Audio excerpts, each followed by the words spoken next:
Javier de Aedo. Ya está con nosotros en el estudio, director del Observatorio de Coyuntura Económica de la Universidad Católica y fue viceministro de Economía y director de la oficina de la OPP en el gobierno a principios de 1990, gobierno de Lacalle Herrera. ¿Cómo estás, Javier? Bienvenido. Muchas gracias. Bienvenido, Javier. Ustedes. Gracias por venir. Para hablar un poco de economía, casi que para Mateo, así todos entendemos, quería pedirte una opinión sobre las elecciones. Se está haciendo un balance de los discursos, la hegemonía cultural, si se comunicó bien, si se comunicó mal. Y quiero preguntarte para vos, ¿cuánto deciden las elecciones la economía? Y de acuerdo a los indicadores que hemos visto cómo cierra este gobierno. La famosa que la gente vota con el bolsillo, por ejemplo. Que la gente vota con el bolsillo. A ver, si te parece que fue un factor dominante o no. Mira, con Rafael Porsekansky tenemos un ciclo que ya lleva 3 años en el diario El País, que damos lo que se titula un balance anticipado, en el cual cada uno desde su óptica y su profesión hace un análisis de lo que se viene. Y el último evento fue justo antes de la primera vuelta, y él, bueno, yo intercambiamos las presentaciones, en fin, y yo había hecho el típico balance del quinquenio, que había empezado para abajo con la pandemia y que terminó bastante para arriba. Y él me dice, bueno, pero yo quiero ver la foto de la memoria corta, me dice. Claro.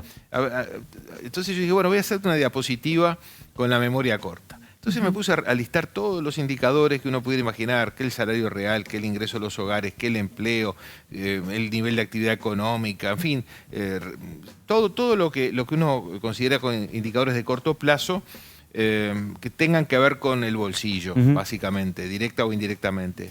Y daba todo muy bien. Claro. Bueno, todo daba muy bien. ¿Y entonces? Entonces, claro, yo me acuerdo en la conferencia esa yo dije, bueno, pero no solo de la economía vive el hombre. Y hay otras cosas que exceden el análisis de mi profesión. Sin embargo, pensando un poco más, el otro día me hizo una entrevista a Búsqueda, Ismael Grau, y arranca con ese tema, si fue la economía. Y yo le digo sí y no.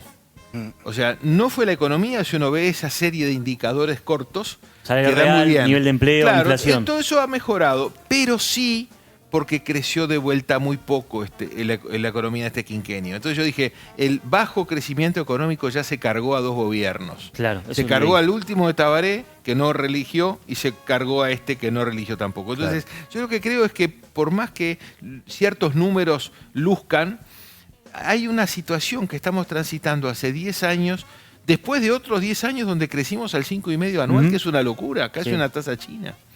¿Y por qué crecimos al 5? Por el viento de cola que recibimos, los commodities volando, todo espectacular. Esta década cesó el viento de cola, se complicó Argentina después de 2013 en la reelección de Cristina. Macri fueron 2 años buenos y después se desinfló. El gobierno de Fernández ni hablemos. Vino la pandemia, la invasión rusa en Ucrania, la seca. En fin, hubo un montón de cosas que pegaron.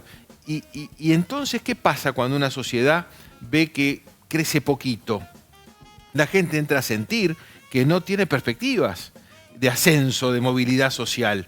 Y yo creo que algo de eso debe estar jugando. De eso quería hablar. A mediados de octubre, Mujica dijo que el gobierno estuvo 40 meses sin subir salarios y jubilaciones. Eso no es cierto. No es cierto. No, bueno, se es salió verdad que no es rápidamente. No, sí, se saldó rápidamente, capaz que para los que están siguiendo la política. No, obviamente, para ese círculo. A ver, lo dijo, pero digo, sí y no.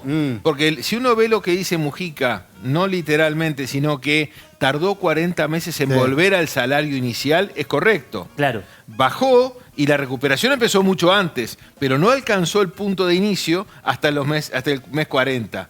En ese sentido, sí, no lo expresó bien técnicamente, pero hubo algo de eso. Capaz que no lo expresó bien técnicamente, o que el gobierno no lo haya defendido también. También puede ser. Pero la persona que lo vio dijo, en 2019 yo ganaba 20.000 pesos y hoy estoy a 2024 y casi gano que los mismos 20.000 pesos. Bueno, no gana lo mismo 20.000 pesos porque una inflación de 7-8% de promedio anual. Claro, pero el poder de compra de los 20.000 pesos okay, es. Hoy gana seguramente más cerca de 30.000 pesos. Pero el poder de compra mejoró muy poco, justamente. Claro. ¿Y por qué mejoró muy poco? Porque la economía creció poco. Vean ustedes la diferencia entre el último gobierno de Tabaré y el de Lacalle Pou. En los dos periodos la economía creció muy poco, Sí. 5% por decir algo, 5 y 6 ahora. En el periodo Vázquez se mantuvo el salario real creciente, creció un 8%, pero bajó 55.000 empleos. Ujú. Ahora, el salario real solo sube 2-3% y se recuperan 100.000 empleos. Entonces, ¿se priorizó en un gobierno o no se priorizó? Yo creo que se siguió con el piloto automático de la época del viento de cola y no se ajustó el tablero de control. Y la consecuencia fue la pérdida de empleos. En este periodo, deliberadamente, cuando viene la pandemia, se hace el año puente, Sí. por el cual se dice, no, vamos a perder el salario real y lo vamos a recuperar sobre el final del periodo, pero prioricemos el empleo. Javier, una consulta. Justamente hablabas del viento de cola. ¿Qué, más allá de imponderables como la pandemia, las invasiones, etcétera, las guerras, de acá a los próximos años, qué se puede esperar de la economía y justamente qué actividades están asociadas al posible viento de cola o no? Es una muy buena pregunta, porque eso nos hace preguntarnos, en definitiva, ¿vamos a tener otro quinquenio como estos últimos dos? ¿O vamos a tener uno de viento de cola como ella sugiere?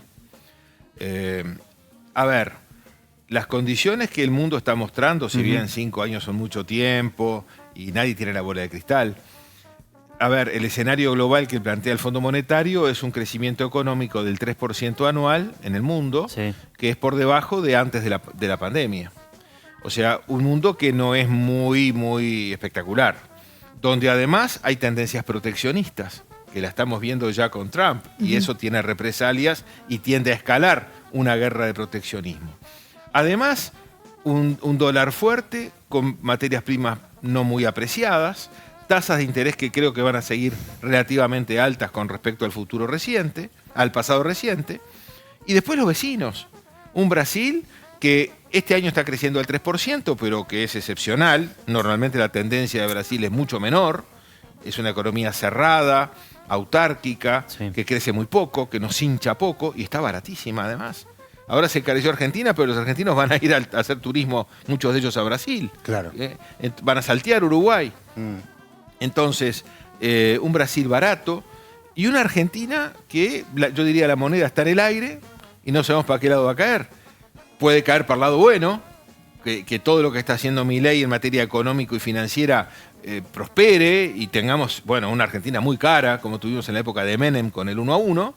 O puede ser que en algún momento, por algún cisne negro que se cruce, por Estase algún todo. problema, Sí, y obvio. vuelva a andar mal.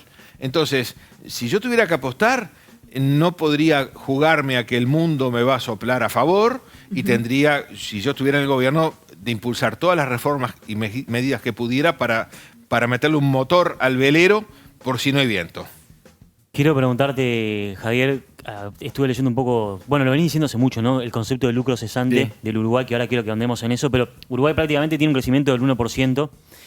Y en las propuestas electorales, no sé qué te pareció a vos, pero no hubo ninguna propuesta disruptiva que digas, bueno, acá se la están jugando porque el Uruguay tenga que crecer más o menos al 3% anual, que es lo que se necesita para que las obras que se quieren hacer o el gasto que se pretende hacer para tener un Uruguay mejor se haga. Y quiero decirte, tenemos un problema de falta de crecimiento, de concentración de producción en pocos rubros, pocos mercados, una natalidad muy baja, un sistema educativo que expulsa a la mitad de los jóvenes, un empresariado que se concentra cada vez más, que cuando crece es porque tiene beneficios tributarios, y eso radica en inseguridad, en polarización de las sociedades, que cada vez se diferencian más en lugares donde viven, un déficit fiscal y problemas ambientales. Digo, de las propuestas que leíste, y yendo también un poco a la etapa de Economist, de la nota de la semana pasada, esto de el Uruguay tibio, el Uruguay Estable. estable, Tan que estable. puede ser un buen concepto para alguien que tiene mucha plata, como Alperín, que viene a Uruguay, que sabe que se va a mantener, pero capaz que puede ser algo malo para los uruguayos. Esto del lucro cesante que vos mencionás. ¿Qué tiene que hacer el Uruguay? ¿Qué cambios debería hacer el próximo gobierno? Más allá de subir impuestos o mantener, pero ¿qué cambios debería hacer Uruguay para tener un crecimiento en torno al 3% anual? Es interesante la reseña que haces. Sí, Uruguay, yo lo he bautizado hace mucho tiempo ya en mis columnas, el país del lucro cesante, porque es un país que deja pasar oportunidades. En Derecho Civil estudiamos, en primer año de facultad, la diferencia entre el lucro cesante y el daño emergente. El daño emergente es cuando, bueno, yo choco a un taxi o a un Uber, lo reviento todo y hay que repararlo y el costo del taller. El lucro cesante es lo que deja de cobrar por no trabajar ese mes que estuvo en el taller. Claro. Uruguay normalmente no se hace un daño autoinfligido muy grande. Lo podía haber hecho si salía el sí de plebiscito, sin ninguna duda. Pero Uruguay no lo hace eso. Pero sí deja pasar oportunidades y esa penillanura suavemente ondulada que nos permea a todos nuestro ADN hace que vayamos despacio, más despacio de lo que deberíamos. Y eso lleva a que crezcamos muy poco. Está bueno lo del Economist. Mi reacción cuando vi esa nota, digo, bueno, está el lado bueno y el lado malo de ser estables. En los sepulcros hay estabilidad y paz, pero no hay vida. Claro. Entonces, yo diría que sí, hay que hacer. No he visto en las propuestas de los dos, del ganador y del perdedor, cosas que me entusiasmen a decir, pucha, esto va a hacer un sacudón. Claro. El otro día lo entrevisté en el podcast que tengo en la Católica, que se llama Nominal, a Gabriel Odone, y le preguntaba eso, porque de hecho coincidimos en que debería ser más de 3% la tasa de crecimiento para mover la aguja un poco, y él me hablaba primero del telón de fondo de la estabilidad macroeconómica, que es condición necesaria pero no suficiente. Me hablaba también del régimen de promoción de la inversión, que debe ser revisado. Un poco lo que tú decías recién, si no se promueve la inversión, claro, nadie invierte. ¿Y por qué? Porque somos muy caros. Estamos carísimos. Bueno, tenemos un Estado muy gordo. Bueno, ¿Y qué oportunidades? perdón, un minutito. Tenemos un Estado muy gordo, tenemos un dólar muy barato y tenemos vacas atadas. Es decir, gente que tiene su coto Vacas de sagradas, casa sí. privado. No, en realidad, a partir de lo que decías, te quería repreguntar qué oportunidades entendés tú que dejamos pasar. Y las oportunidades de agilizar la agenda. Hay un par de anécdotas. Como tú reseñabas al principio, yo estuve en el gobierno que se inició en el año 90. Y en ese año 90, recién llegado al Ministerio de Economía, me tocó ser parte del equipo que negociaba con el Fondo Monetario. En esa época teníamos un stand-by que se iba renovando. Y una de las condiciones que se pusieron en ese stand-by del año 90 y que venía de antes era se reformarán las cajas militar y policial. Año Seguimos 90. en esa. En el año 94 en OPP me viene a ver el presidente de OCE y en la charla que tenemos, el arquitecto Romay, me dice, OCE solo factura el 50% del agua que produce.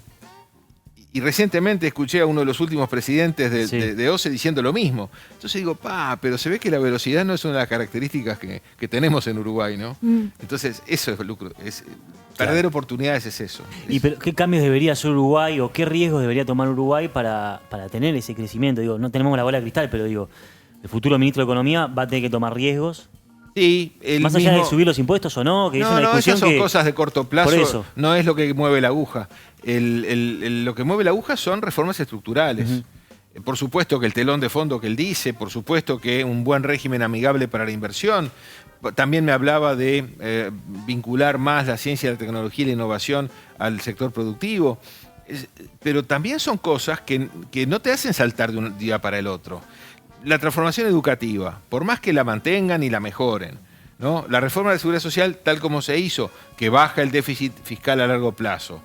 Bueno, son cosas que van en la buena dirección, pero no todas te cambian de un día para el otro. El mercado laboral, se está hablando incluso por Odone, en su libro lo tiene escrito, ajustar la negociación colectiva, desindexar, adecuar las normas de la negociación colectiva que están pensadas para la sociedad industrial de fines del siglo XIX al momento actual.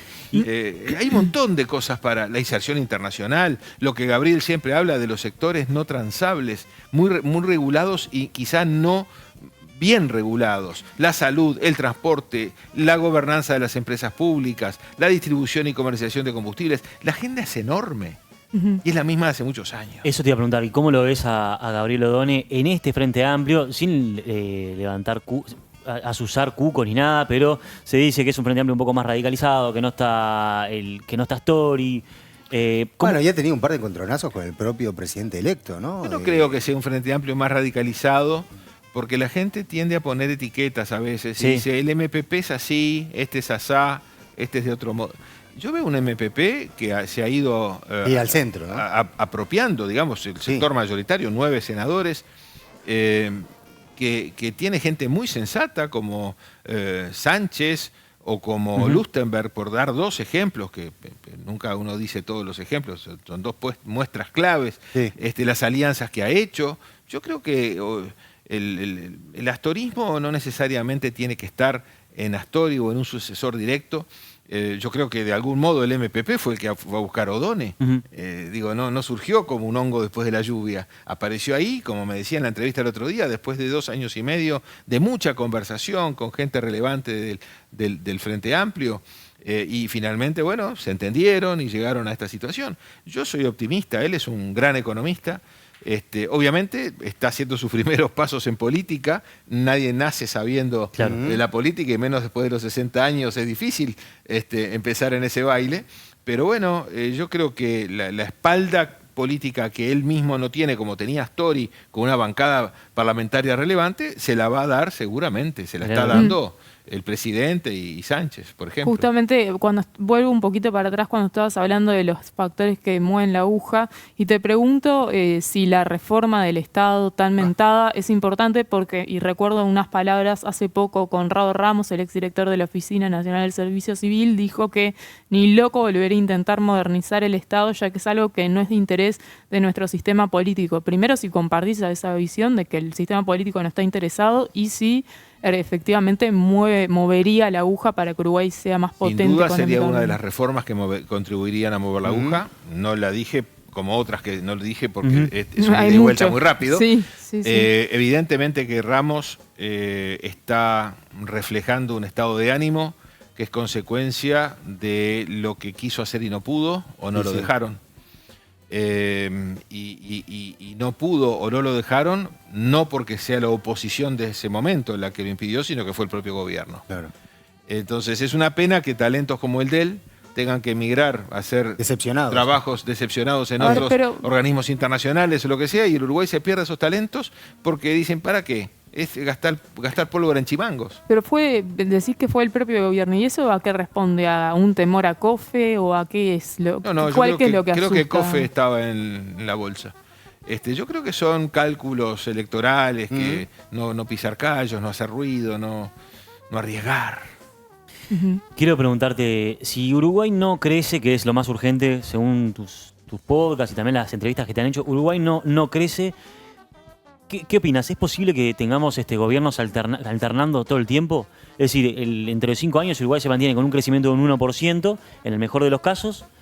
Al final del periodo va a haber otro Mujica que diga, durante 40 semanas no subió el salario real. Y la gente va a mirar el bolsillo y va a decir, ya está, vamos a cambiar, a ver si el próximo periodo... A ver, la alternancia es muy probable, independientemente del devenir de las cosas, porque hay mitades, y bueno, y si la expectativa no se colma o no se vende bien, no se marketinea bien lo que se hizo, bueno, es muy factible que vaya para el otro lado, sobre todo si hay buenos candidatos o si hay, en el caso del Frente, una mística muy particular que el actual oficialismo no tiene. Evidentemente, la calle Pou dentro de 5 años es un muy buen candidato, sale con muy buena imagen. Sí. Hay que ver qué pasa en estos 5 años, por supuesto. Si la economía le va relativamente bien es una cosa, si no le va relativamente bien es otra. ¿Cuál será el candidato del Frente dentro de 5 años? Capaz que aparece un fenómeno, ministro o funcionario que descuella y dice, mirá, y nadie, y era un tapado, nadie lo tenía. Esas cosas que es muy difícil. Yo no sé si vamos a crecer este quinquenio al 1%. El otro día, Ignacio Munjo, en la presentación de Ceres, estuvo muy interesante, porque dijo, miren, en los últimos 40 años crecimos al 2,9. Pero hay 3 franjas.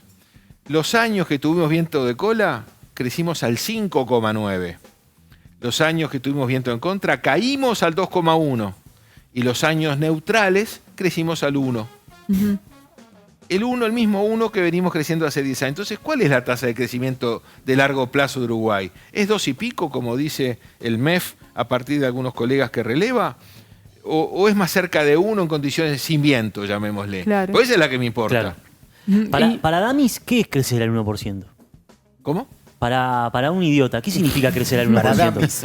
No entendí. No, crecer 1% significa ir a una velocidad en el auto muy por debajo de la velocidad crucero, o en otras palabras, que la velocidad crucero sea muy baja y no te permita llegar muy lejos en tiempo y en forma. Ir a 45 por la izquierda. Bueno, sí. Yo siempre digo que el uruguayo maneja como bota y como va, despacito y por la izquierda. Hago mías tus palabras. Despacito y por la izquierda. Te quería llevar a otro tema justamente porque vos estuviste en el periodo justo donde se creó el Mercosur y no sé desde cuándo, pero seguro desde hace muchos años se habla de flexibilizar, flexibilizar, Bueno, ¿no? ahora viene la cumbre además. Viene la cumbre, pero el nuevo. Sí. ahí Vamos a ver va, qué pasa en a esa lo que cumbre. voy es el presidente electo, Yamandu Orsi, se reunió con Lula antes en la previa y bueno, van a ser quienes seguramente en los próximos años van a estar hablando sobre el Mercosur. ¿Qué pensás de esto? O sea, ¿cómo puede ser la relación de los países del Mercosur tal cual está planteado el escenario ¿Y político? tenés expectativa de esta cumbre? Porque A ver, la vamos a ver qué expectativa pasa en esta puede cumbre. ser por el lado argentino, porque si se concreta lo que dice Milei, que pretende lo que de hecho la calle Pou planteó en algún momento, es decir, déjenme hacer un TLC con quien yo quiera, o un sacarse el acuerdo corset, bilateral, el y no corset que tengamos que ir todos juntos, Sí, claro. porque Uruguay dice, va a ir con China. Sí, pero tarde o temprano Argentina y Brasil te van a decir, no, ¿vamos todos o no va ninguno?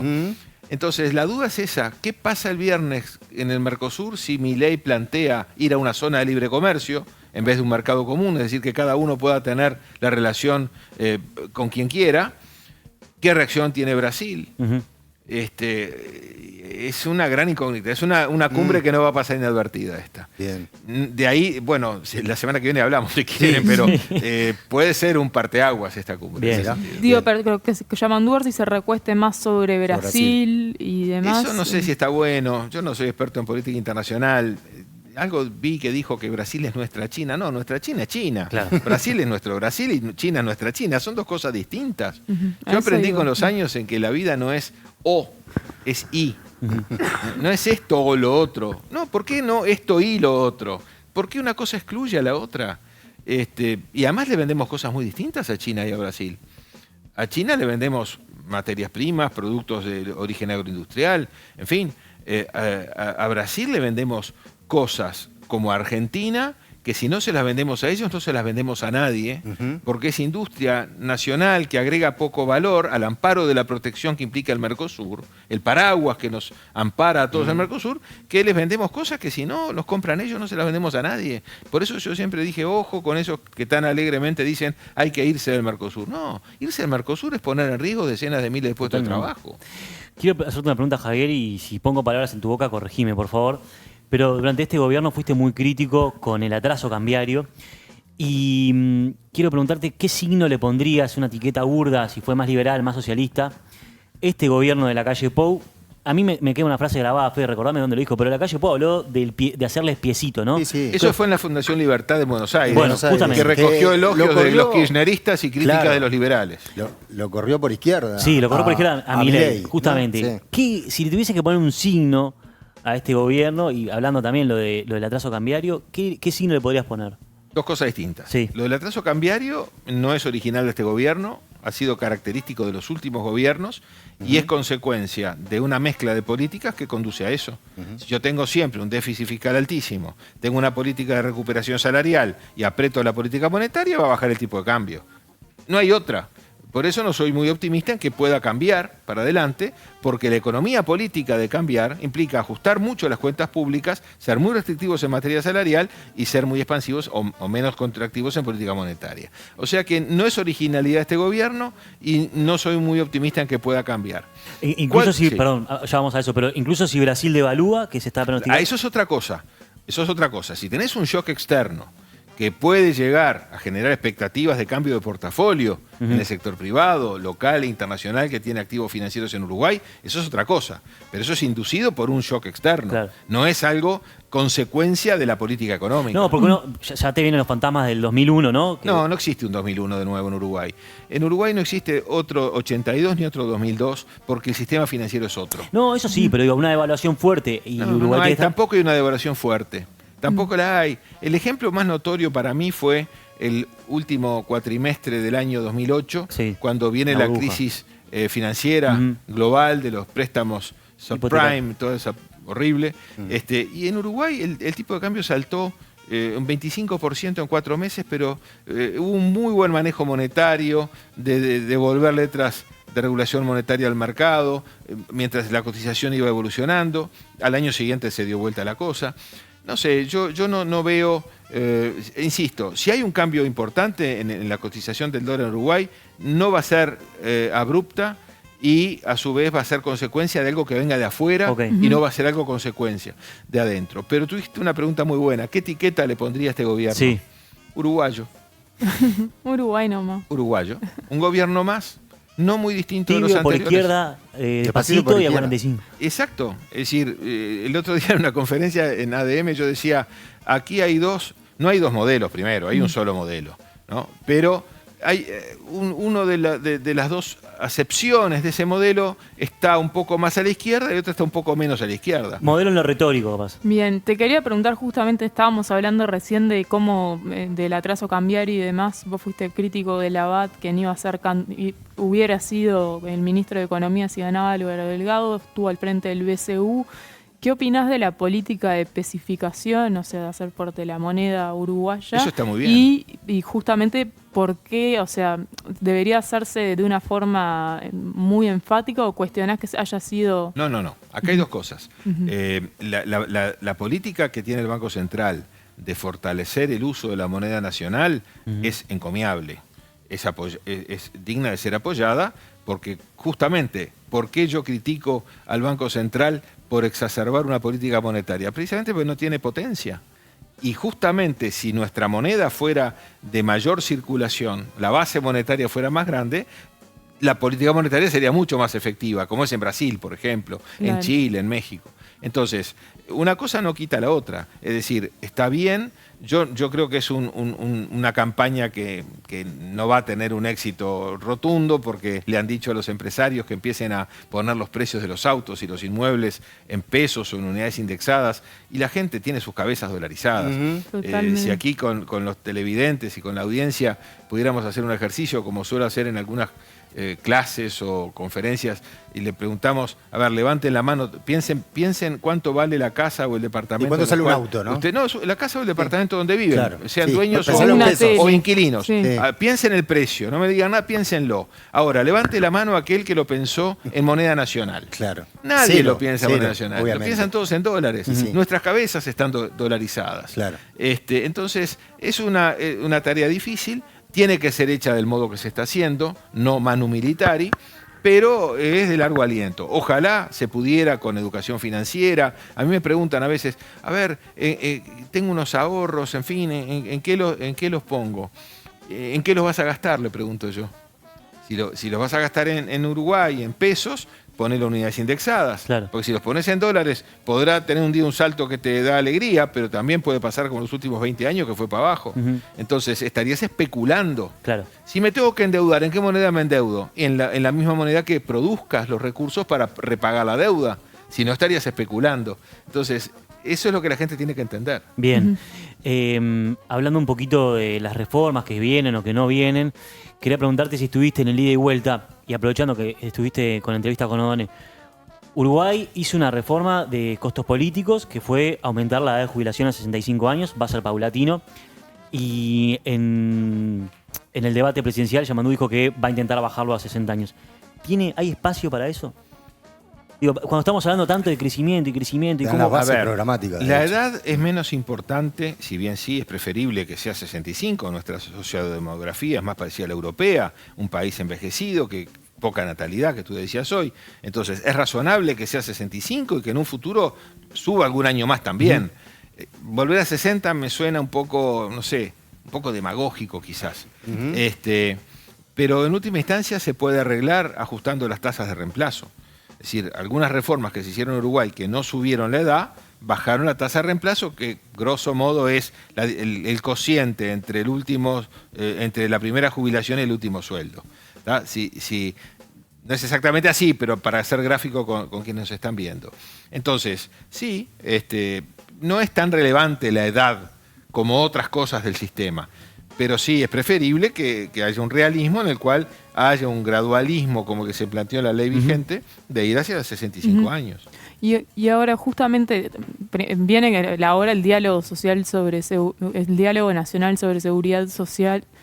¿Se entendió? Sí. Sí, el diálogo tan el diálogo anunciado. Sí. Pero vos hacías justo hoy hincapié en que O'Donnell es un técnico, un gran técnico con respaldo de muchos sectores, pero que recién está dando sus primeros pasos en política. Y si bien tiene el respaldo del MPP y de la fuerza de gobierno, va a ser, imagino yo, un diálogo arduo. Y un técnico que ha sido técnico durante tanto tiempo se caracteriza justamente por hacer valer sus principios y de si esto es viable o no.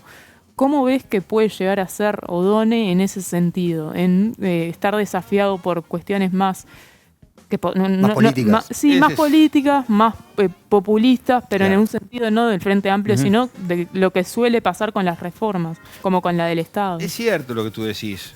Los que venimos del palo técnico, cuando llegamos a la política, es un terreno resbaladizo. Pasó con Talvi, por ejemplo. Claro, no, todos los que en algún momento entramos, al entrar resbalamos. Es una piña el mando medio que te sienta en la silla. Y bueno, no, pero es la realidad, son otros códigos, es otro idioma, son otras reglas de juego, es otra meritocracia. Entonces, evidentemente, cuando uno da los primeros pasos, hay tropezones. Pero yo no podría abundar mucho más que con esta generalidad que estoy diciendo. También es cierto que el otro día, por ejemplo, en la entrevista, O'Donnell me decía, sí, si fuera por la lista de reformas, tendríamos un montón de frentes para acometer, pero uno va a tener que elegir, porque uno no puede dar todas las batallas al mismo tiempo. Y eso me parece sensato.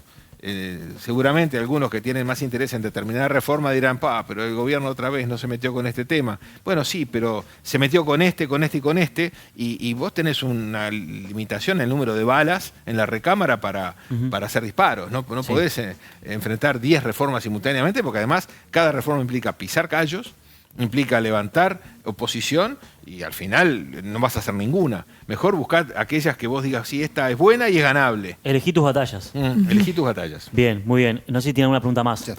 Yo estoy. Javier Daedo, economista, muchísimas gracias por este momento de Esencia Real del Mundo. Esta columna va a quedar subida hoy mismo en nuestro canal de YouTube para aquellos que quieran consultarla. Gracias por estar acá. Gracias, Javier. Un placer. Hasta pronto. Gracias Muy por amable. venir.